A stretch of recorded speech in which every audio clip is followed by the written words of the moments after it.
آج ہم دیکھ رہے ہیں کہ اے آئی یعنی مصنوعی ذہانت سپلائرز کے ساتھ جو بات چیت ہوتی ہے اسے کیسے بدل رہی ہے۔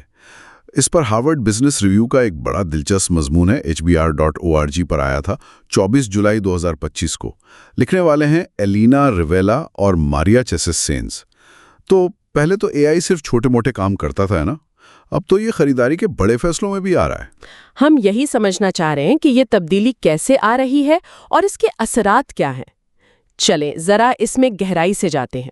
جی بالکل، اور دیکھیں یہ تبدیلی اہم بھی اس لیے ہے کیونکہ سپلائی چینز وہ اب کافی پیچیدہ ہو گئی ہیں، اور پھر باہر کے عوامل جیسے موسم ہو گیا یا کوئی تجارتی جنگ چھڑ گئی، ان سے خلل پڑتا ہے۔ اچھا، تو کمپنیوں کو تیزی چاہیے، اسکیلیبلٹی چاہیے اور حکمت عملی میں لچک بھی۔ اے آئی یہ سب فراہم کر سکتا ہے۔ تو اے آئی آج کل کر کیا کہہ سکتا ہے؟ مطلب یہ صرف عام چیزوں جیسے پیکیجنگ یا خام مال تک تو محدود نہیں رہا؟ نہیں، بالکل نہیں۔ صحیح بات ہے۔ والمارٹ کی مثال لیں، انہوں نے کچھ خاص مصنوعات کے لیے اے آئی مذاکراتی ٹولز استعمال کرنا شروع کیے اور پھر اسے تیزی سے بڑھایا بھی۔ اچھا، تو صرف لاگت کم کرنے کے لیے نہیں؟ نہیں، مقصد صرف پیسے بچانا نہیں تھا، رفتار بڑھانا اور وہ جو لچک ہے سپلائی چین کی، وہ بھی مقاصد تھے۔ اور یہ جو ریئل ٹائم مارکیٹ کی بات ہے کہ اے آئی سپلائی، ڈیمانڈ، قیمتیں یہ سب دیکھ سکتا ہے؟ جی ہاں، بالکل۔ یہ اے آئی کی ایک بہت بڑی صلاحیت ہے۔ پیکٹم جیسی کمپنیاں ہیں جو اے آئی چیٹ باٹس استعمال کرتی ہیں۔ ہینکل کا کیس بڑا دلچسپ ہے۔ وہ کیسے؟ وہ اسے ایسی مصنوعات کے لیے استعمال کرتے ہیں جن کی قیمتیں بہت تیزی سے بدلتی ہیں، جیسے کیمیکلز وغیرہ۔ انسانوں کے لیے اتنی جلدی رد عمل دینا وہ مشکل ہو جاتا ہے۔ مرسک بھی وہ مال برداری کی خدمات کے لیے اے آئی استعمال کر رہا ہے۔ سمجھ گیا۔ پھر ایک اور چیز ہے آپریشنل سیاق و سباق کی سمجھ، یعنی کمپنیاں اپنا اندرونی ڈیٹا، آپریشنز، بجٹ وغیرہ اور بیرونی معلومات جیسے قوانین میں تبدیلی، کرنسی کا اتار چڑھاؤ، جیو پولیٹیکل خطرات، ان سب کو ملا کر دیکھ سکتی ہیں۔ اچھا۔ اور اس کی بنیاد پر اپنی مذاکراتی حکمت عملی کو وہ متحرک طور پر ڈھال سکتی ہیں۔ یہ تو واقعی زبردست ہے۔ آئیڈیکس لیبارٹریز کی مثال آپ نے دی تھی پہلے، جی، کہ انہوں نے اے آئی سے پتہ لگایا کہ 70 سے زیادہ سپلائرز میں سے کون روسی پابندیوں سے متاثر ہو سکتا ہے۔ بالکل۔ اس سے انہیں بروقت اپنے معاہدے ایڈجسٹ کرنے میں مدد ملی۔ تو یہ صرف کارکردگی نہیں، یہ تو رسک مینجمنٹ بھی ہے۔ یقیناً۔ اور اب تو generative A I smart trade off میں بھی مدد دے رہا ہے۔ سمارٹ ٹریڈ آف یعنی دیکھیں، پہلے شاید صرف قیمت پر زیادہ زور ہوتا تھا، اب اے آئی لاگت، پائیداری کا وقت، مالیاتی خطرہ، ان سب چیزوں میں ایک بہترین توازن تلاش کر سکتا ہے۔ جیسے لوریال کر رہا ہے کاسمیٹک اجزاء کے لیے۔ بالکل، وہ لاگت اور پائیداری میں توازن کے لیے اے آئی استعمال کرتے ہیں۔ یہ ظاہر کرتا ہے کہ اے آئی اب کتنا آگے نکل چکا ہے۔ تو یہ جو سفر ہے مکمل خود مختاری کی طرف، یہ کیسے ہوتا ہے؟ مطلب کیا کمپنیاں سیدھا وہیں پہنچ جاتی ہیں؟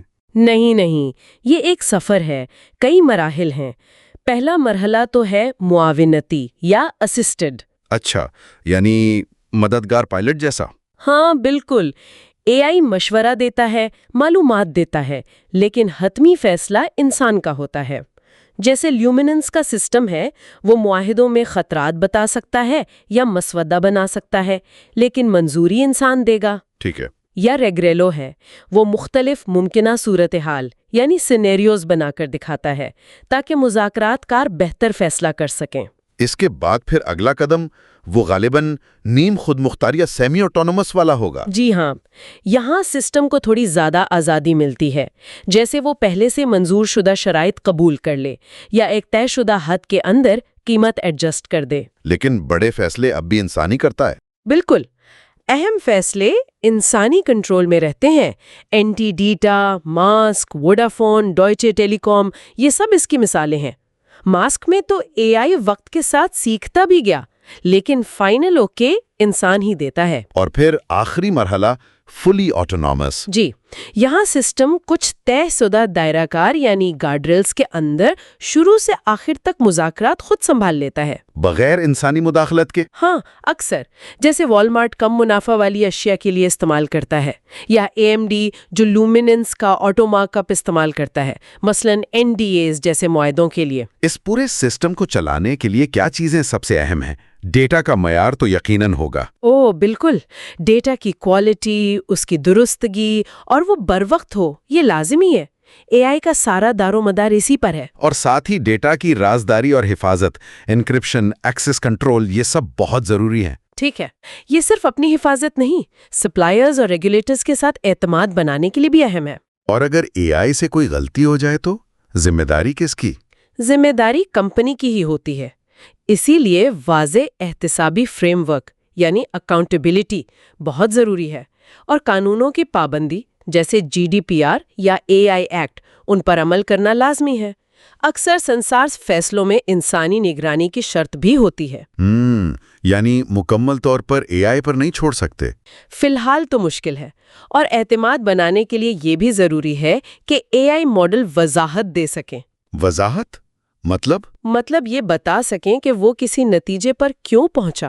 ڈیل اور والمارٹ نے بھی یہی دیکھا کہ جب ان کے ٹولز نے وجہ بتائی تو لوگوں نے انہیں زیادہ آسانی سے قبول کیا۔ آخر میں ایک سوال جو ذہن میں آتا ہے، جو لوگ مذاکرات کرتے ہیں ان کے کریئر کا کیا بنے گا؟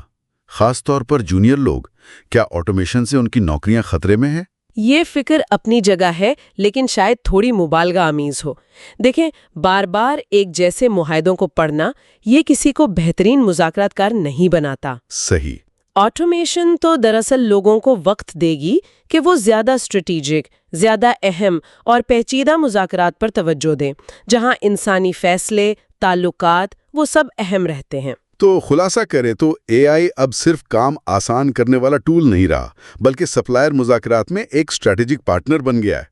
ہم نے دیکھا کہ یہ کیسے معاملتی سے مکمل خود مختار نظاموں تک کا سفر کر رہا ہے، اور اس کے لیے ڈیٹا، جواب دہی اور اعتماد کتنے اہم ہیں۔ جی بالکل۔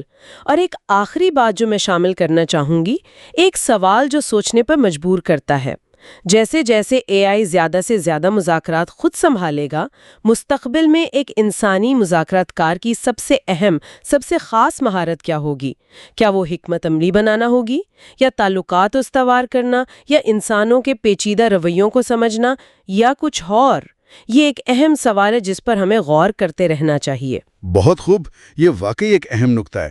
اس گہری سوچ کے لیے شکریہ۔ آج کی ہماری گفتگو یہیں ختم ہوتی ہے۔